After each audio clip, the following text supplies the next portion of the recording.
तर इकडे कोल्हापुरात पावसानं सुरू असलेल्या पूरस्थितीची अवस्था ही वाढत चालली आहे। धरण क्षेत्रात रात्रभर पाऊस आहे, त्यामुळे नद्यांच्या पाणी पातळीत चांगलीच वाढ होतीये। पंचगंगा नदी ही सध्या 41.11 फुटांवर पोहोचली आहे। धोका पातळीसाठी फक्त 1 फूट आता बाकी राहिलेला आहे। जर येत्या 24 तासात राधानगरी धरणाचा स्वयंचलित दरवाजा उघडला तर पूरस्थिती निर्माण होऊ शकते। त्यामुळे नागरिकांमध्ये थोडीशी धाकधूक वाढलेली आहे। या सगळ्या परिस्थितीमुळे प्रशासन सुद्धा अलर्ट मोडवर आहे। पूरबाधित गावांना स्थलांतर होण्याचं आवाहन करण्यात येत आहे। आता केवळ 1 फूट बाकी आहे पाणी पातळी वाढण्याची। त्यानंतर धोका पातळीवरती ही पंचगंगा नदी येऊन पोहोचेल आणि या भागामध्ये सततचा पाऊस सुरू आहेच, त्यामुळे ही पातळी आणखी वाढू शकते अशी भीती वर्तवली जाते।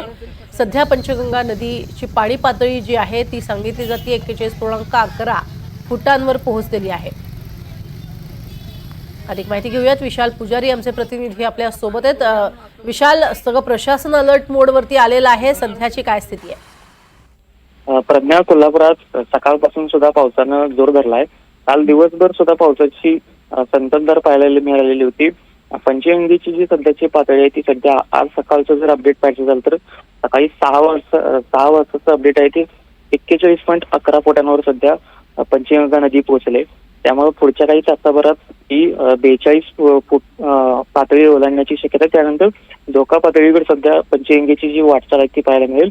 त्यामुळे सध्या कोल्हापूरला संभाव्य पूर परिस्थिती निर्माण झालेली आहे। त्यामुळे प्रशासन सुद्धा अलर्ट मोडवर आलेलं आहे। काल दिवसभर प्रशासनातर्फे यापूर्वी ज्या गावांना महापुराचा फटका बसलेला आहे त्या गावांना स्थलांतर होण्याचं आवाहन करण्यात येत आहे। आज जर परिस्थिती जर पाहायची झाली तर आज सकाळपासून काही गावांमध्ये आता शक्यता आहे की काही घरांमधील नागरिक जे आहेत स्थलांतर होण्यास सुरुवात करतील।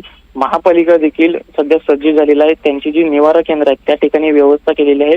त्यामुळे आज दिवसभर जर का कोल्हापुरातलं जर का नदीचं पाणी पातळी वाढली तर कोल्हापूर शहरामध्ये पाणी पसरू लागेल। त्यामुळे प्रशासन सध्या अलर्ट मोडवर आलेला आहे। संपूर्ण परिस्थिती सध्या पाहिजे झाली तर संभाव्य पूर परिस्थिती निर्माण झालेली आहे। प्रज्ञा, नक्कीच, मात्र आपण ही दृश्यही बघतोय, अतिशय विदारक स्वरूपाची दृश्य पाहायला मिळत आहेत। पूर्णपणे जमीन जी आहे ती खरडून गेलेली आहे।